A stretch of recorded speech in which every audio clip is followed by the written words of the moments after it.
In this world, there are several juvenile troublemakers who have managed to find themselves behind bars.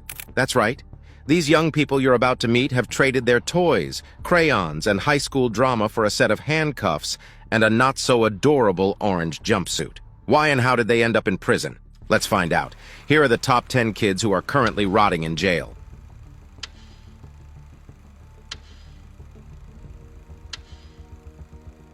Number 1.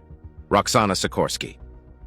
The courtroom was tense as 17-year-old Roxana Sikorsky's life hung in the balance. It was a day of reckoning for the young girl who had plotted a horrible crime against her own family with her adult partner.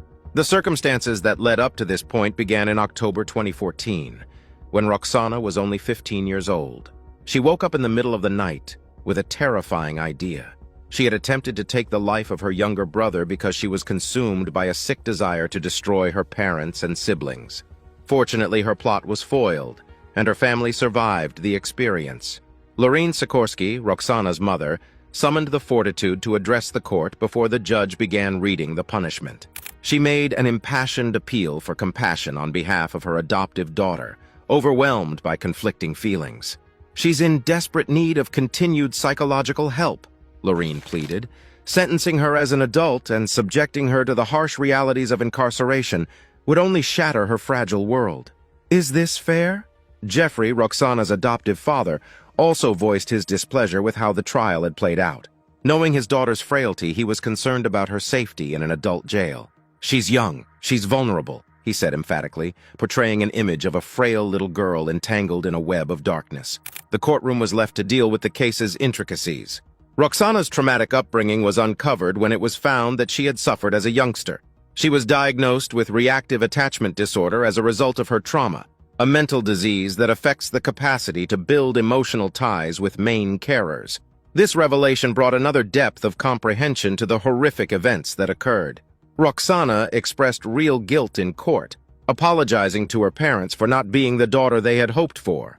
The gravity of her actions had now dawned on her, and the ramifications were all too clear. Meanwhile, her adult lover, who had supported and enabled the conspiracy to take the lives of her whole family, had already been sentenced to life in prison after being convicted on all 7 counts. Roxana's involvement in the crime was evident, but her age and problematic history obliged the court to explore the prospect of rehabilitation and atonement. Despite that, Roxana was sentenced to 10 to 20 years in prison, which would take up a considerable amount of her young life. The court decided that Roxana committed a terrible crime, and she had to serve her due punishment. This decision also made her an example for all the other juveniles who might think about breaking the law or hurting people. Number 2. Antonio Barbeau. Antonio Barbeau is one of 2 youths charged in the heinous crime that took the life of an elderly woman. In a Sheboygan County courtroom, Antonio faced his day in court. As the judge prepared to pronounce Barbeau's punishment, the courtroom was filled with a tangible sense of expectation. The chilling facts of the crime stunned the close-knit town of Sheboygan Falls back in September 2012. Antonio took the life of 78-year-old Barbara Olson, his great-grandmother, in her own house with a hammer and hatchet. Barbeau reached a decision that sent shockwaves across the courtroom after months of legal processes and close examination. In an unexpected turn of events, he pleaded no contest to first-degree intentional homicide, which means that he accepted the conviction but did not admit guilt, changing his plea from not guilty by reason of mental sickness. The unanticipated twist was part of a plea bargain that would have a big influence on the rest of his life. Barbeau struggled to demonstrate regret during his sentencing hearing as the weight of his conduct weighed heavily on him. He began to address the court while standing before the judge, his emotions plainly suppressed. However, he stumbled and was unable to continue because he was overcome by the gravity of his punishment. Realizing the intensity of his client's situation, his defense counsel stepped in to give the remainder of Barbeau's statement on his behalf. "I'm aware that I don't express my feelings. I don't know why, but that doesn't mean I don't. I took someone's mother, grandmother, sibling, or friend. I had no authority to do so. I've ruined so many lives because of this one decision I made." He sobbed after hearing his sentence and placed his head on the desk. This demonstrated that he was concerned about how he had damaged his own life, as well as the lives of others. Following the trial, A psychiatrist shed light on Barbeau's turbulent history, stating that cognitive impairments caused by a traumatic experience when he was just 10 years old may have played a role in his behavior. Barbeau's life took a terrible turn when he was hit by a car at such a young age, forever affecting his destiny and molding his choices. The judge handed down his decision, which was to condemn Antonio to life in jail with the possibility of release in 36 years. As the courtroom collectively absorbed the sentence's weight, the heaviness of those words lingered in the air. He was allowed the prospect of freedom, however, only in 2048, and that's very far away. Number 3. Jessica Caroline. Jessica, who was 17 years old, was at the center of a terrifying tragedy that took 2 lives. She slammed her automobile into the Wyoming Medical Center, leaving a trail of destruction in her wake. The implications of her actions would change the lives of everyone involved forever. Jessica stood in front of the judge, her guilt weighing heavily on her.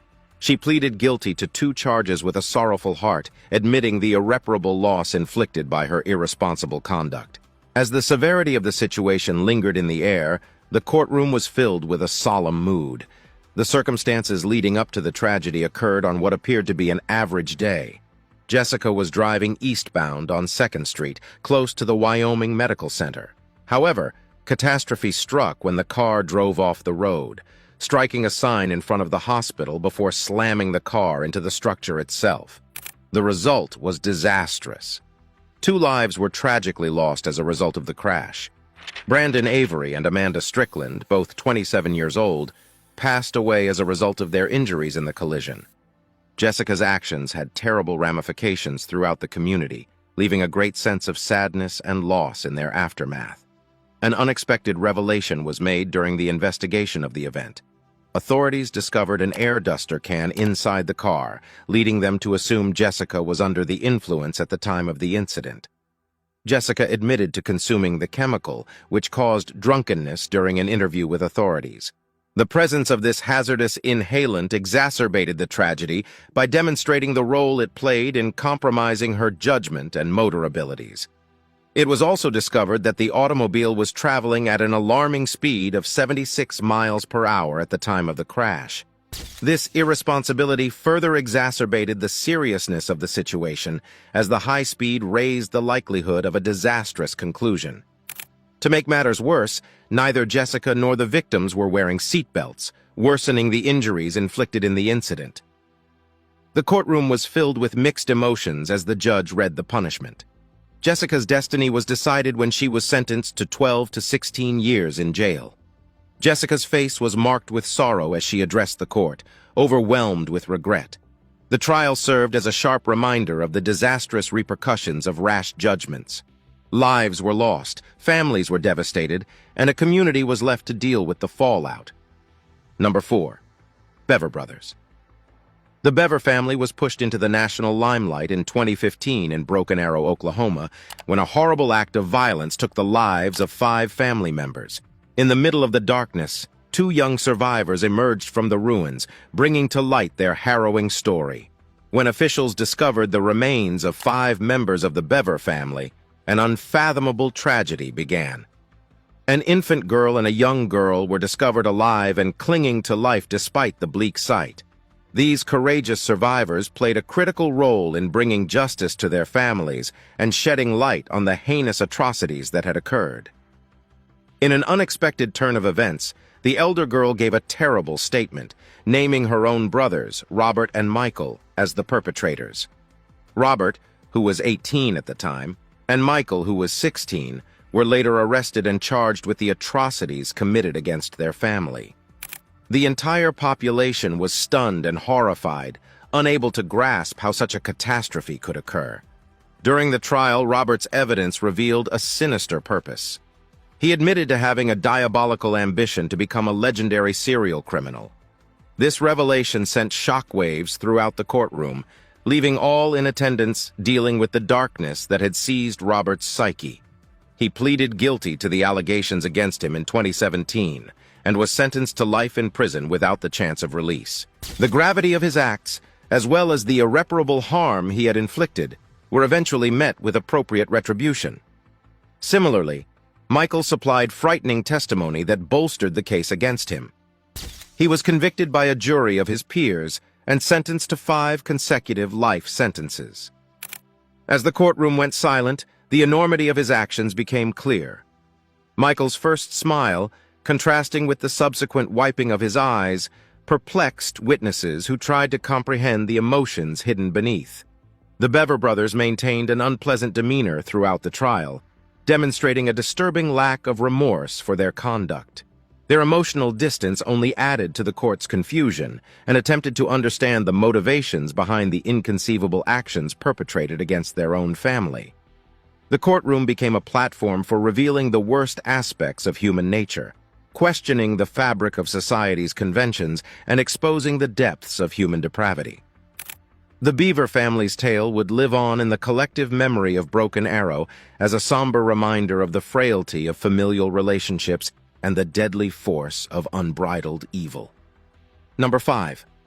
Sierra Halseth. The fate of 2 young people was decided in a courtroom full of tension and sadness. Sierra Halseth, who was 16, and her boyfriend, Aaron Guerrero, who was 18, stood before the judge as their heinous crime was revealed. Sierra took her own father, Daniel Halseth's, life. The crime was horrible and inhumane. The teens attacked Daniel Halseth with a knife. They even attempted to tamper with his body in a gruesome attempt to disguise their tracks. They took his automobile because they wanted to get away from the repercussions of their conduct. This terrible event occurred in April 2021. A daughter took her own father's life, the man who should have been her defender and mentor. As the reality of the situation set in, the anguish and bewilderment in the courtroom were evident. Sierra and Aaron felt the weight of their acts bear down on them as the judge read the punishment. Life in prison, with the possibility of release after 22 years.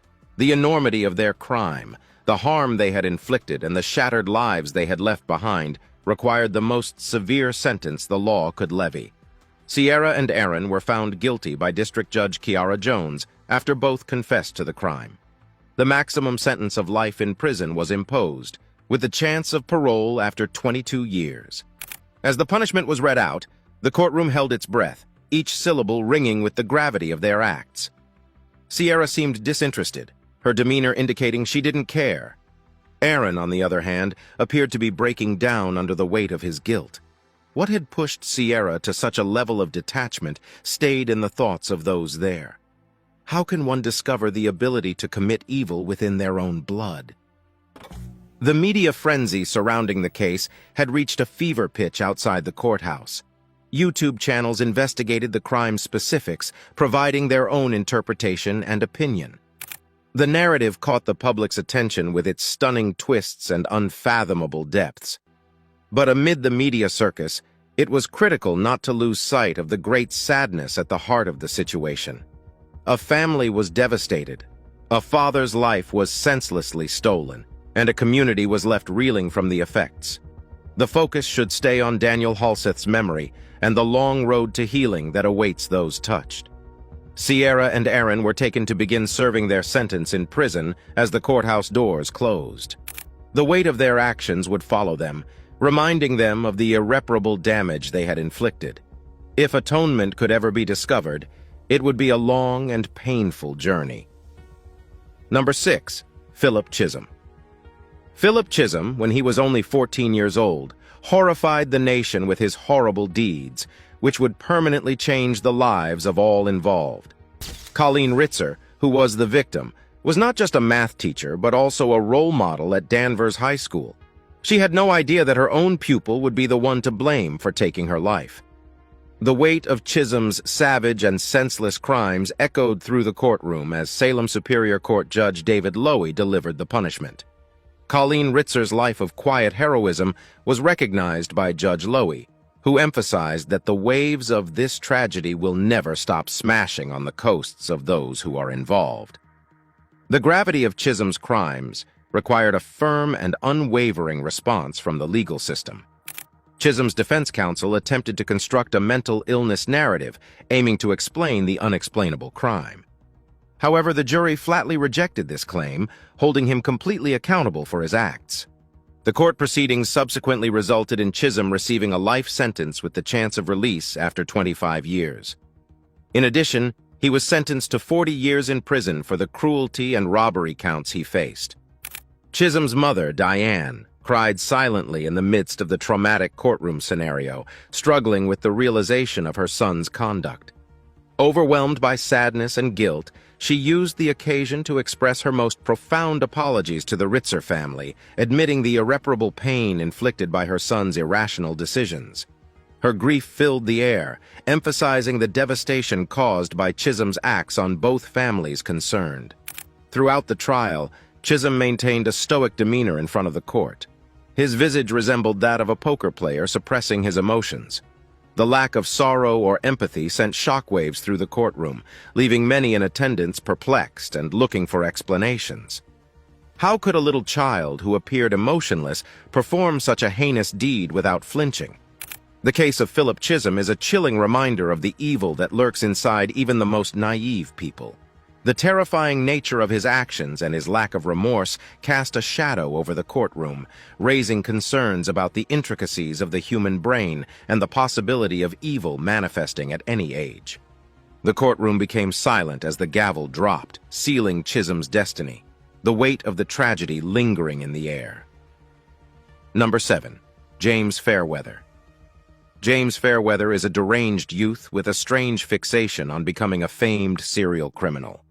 He was sentenced to 27 years in jail for perpetrating the brutal deaths of 2 innocent people. Tragically, both victims passed away at his hands, permanently marking him as a perpetrator of horrible crimes. James Atfield was the first victim of James's violent attacks. He suffered irreversible brain damage and was attacked by Fairweather on March 24, 2014. James struck again 3 months later, this time targeting Nahid Al-Manea, a 31-year-old Saudi student at the University of Essex. His streak of violence, however, was halted when he was captured in May 2015 while plotting a third attack. He was without remorse. He freely claimed involvement in both crimes and pleaded guilty to the charges. James committed these horrible atrocities at the young age of 15 while attending Colchester Academy. His adolescent years were blighted by bullying, mainly because of his big ears, and he encountered additional challenges at school, including dyslexia and autism. While these difficulties shed light on his emotional issues, they do not justify or excuse his planned savagery. Surprisingly, throughout his confession, James expressed little sorrow, detailing the facts of his actions with neither empathy nor regret. James sought an appeal based on his age and mental competence at the time of the offenses in an attempt to lessen the harshness of his punishment. His argument, however, was eventually denied, emphasizing the enormity and depravity of his acts. The court ruled that his offenses were too heinous to allow a compassionate approach, upholding the gravity and relevance of the punishment he got. The James case is a sobering reminder of the evil that may exist among young minds. His alarming desire to become a well-known serial criminal highlights the risks of unrestrained dreams and the potential for unspeakable devastation. The denial of his appeal demonstrates society's dedication to holding people accountable for their acts, regardless of age or stated mental impairments. Number 8. Nehemiah Grigo. Nehemiah Grigo performed a horrific deed at the age of 15 that shattered the very foundation of his family. He took the lives of his parents and 3 younger siblings in a horrible tragedy that occurred in October 2015, subjecting them to a savage attack with 2 different weapons. The enormity of his deeds sent shockwaves through the neighborhood, leaving everyone astonished. Recognizing the seriousness of his misdeeds, Nehemiah bravely pleaded guilty to his involvement in the catastrophic tragedy. A family court judge first requested a penalty appropriate for his age because he was a youngster at the time of the offense. In 2019, the prior decision was reversed, and Nehemiah was punished as an adult. Nehemiah elected to comply with the police without the presence of a lawyer during his detention. In his honest confession, he claimed that his acts were motivated by a deep hatred for his mother. The brutality of the crime, along with the fact that there were several victims, justified a sentence of up to 120 years in prison. Nehemiah was eventually sentenced to 3 concurrent life terms, with credit awarded for the 6 years and 285 days he had previously served. This meant he'd have to serve at least 30 years in jail before being eligible for release. Nehemiah stood quietly as the punishment was read aloud in a courtroom filled with emotion. While his stoicism may have concealed his inner agony, he did take the time to express regret and apologize to his family. According to reports from the proceedings, Nehemiah was soft-spoken and profoundly impacted. This portrayal contributed to the tragedy's complexity by questioning society's comprehension of the causes behind such heinous crimes. While it is hard to fully fathom the depths of Nehemiah's anguish and the psychological circumstances that prompted him to commit such a heinous crime, his apologies hinted at his sorrow for the irrevocable loss he inflicted. The story of Nehemiah serves as a striking reminder of the fragility of human life and the unpredictability of human behavior, especially among young people. It emphasizes the critical need for comprehensive mental health support systems, early intervention, and family intervention programs to identify and address the underlying issues that can lead to such disastrous consequences. Number 9. T.J. Lane. T.J. Lane is a former Chardon High School student who ruined many people's lives when he committed a horrible act of violence at the age of 17. On February 27th, mayhem ensued when Lane took the lives of 3 Chardon High students and injured 3 more. Witnesses reported Lane having personal issues with one of his victims since they shared the same school bus. Lane, who was armed with a .22 caliber pistol, attacked the students, leaving carnage in his path. Lane's actions had serious consequences. 2 of the injured pupils were hospitalized, with one of them ending up permanently paralyzed. The physical and mental scars inflicted on the survivors left the whole town in shock. Lane was first jailed as a juvenile due to his age at the time of the crime, awaiting the authorities' decision on whether to try him as an adult or a kid. His violent attack had taken the lives of Danny Parmenter, Russell King Jr., and Demetrius Hewlin, robbing them of bright prospects for the rest of their lives. Surprisingly, Lane showed no regret for his conduct. He donned a blue button-down shirt to court, only to expose a disturbing message scribbled on a white t-shirt. That word not only described his actions, but also increased the trauma for the victim's family. When given the opportunity to speak in court, Lane's remarks simply aggravated the victim's family's anguish. Instead of expressing regret or seeking forgiveness, he made rude and insulting statements, exacerbating the wounds. He even laughed callously at the mother of one of his victims as she bravely presented her story. Lane eventually pled guilty to all of the accusations leveled against him. The seriousness of his offenses warranted that he be punished appropriately. The court sentenced Lane to 3 life terms without the prospect of parole, guaranteeing that he would spend the rest of his life in prison. The Chardon High School massacre rocked the foundations of the town and the nation at large, fueling personal grudges and a twisted psyche. It revealed educational institutions' vulnerability and the urgent need for stronger safety measures and mental health care for students. Number 10. Petri Kurti. Peter Kutri was just 13 years old when he became one of the UK's youngest and most vicious criminals. After a judge removed a reporting restriction order, the child was identified as Petri Kurti, and he was sentenced to a minimum of 12 years in jail for the savage death of Glynis Bensley. The heinous crime was filmed on CCTV, demonstrating the degree of Kurti's brutality. The CCTV footage showed Kurti attacking and taking the life of Glynis Bensley, stamping her face. Following the horrible crime, the young criminal ran to a nearby park in Smethwick, West Midlands, where he brazenly boasted about the heinous attack. The overwhelming brutality of the crime shocked the community and devastated Bensley's family and friends. Zoheb Majid, Kurti's co-defendant, was also found liable for his involvement in the crime. Majid received a 10-year jail term. During the sentencing, Judge John Warner emphasized Kurti's turbulent past, emphasizing a lack of limits and structure in his home life. The court stated that the boy's parents failed to recognize the seriousness of his acts, transferring blame to others and adding to his unwillingness to accept responsibility for his crimes. Kurti and Majid both confused Glynis Bensley for a male owing to her attire and hairdo, according to the court. Kurti was found guilty of the crime after a trial. Corti had a history of aggressive outbursts and past convictions for attempted theft, attack with intent to steal, and battery, which was troubling given his young age. These disturbing findings raise concerns about the causes that may have influenced his aggressive behavior. Glynis Bensley's senseless and terrible death left her family in mourning and seeking answers. Kevin, her brother, voiced his shock and sadness, emphasizing that Glynis had walked along that path for 30 years without incident. Losing a dear family member is never easy, regardless of the perpetrator's age. Detective Chief Inspector Sam Ridding, who led the investigation, stressed that Corti and Majid intended to use violence against whomever they targeted. Their synchronized actions, arriving at the scene within seconds of each other, were captured on CCTV.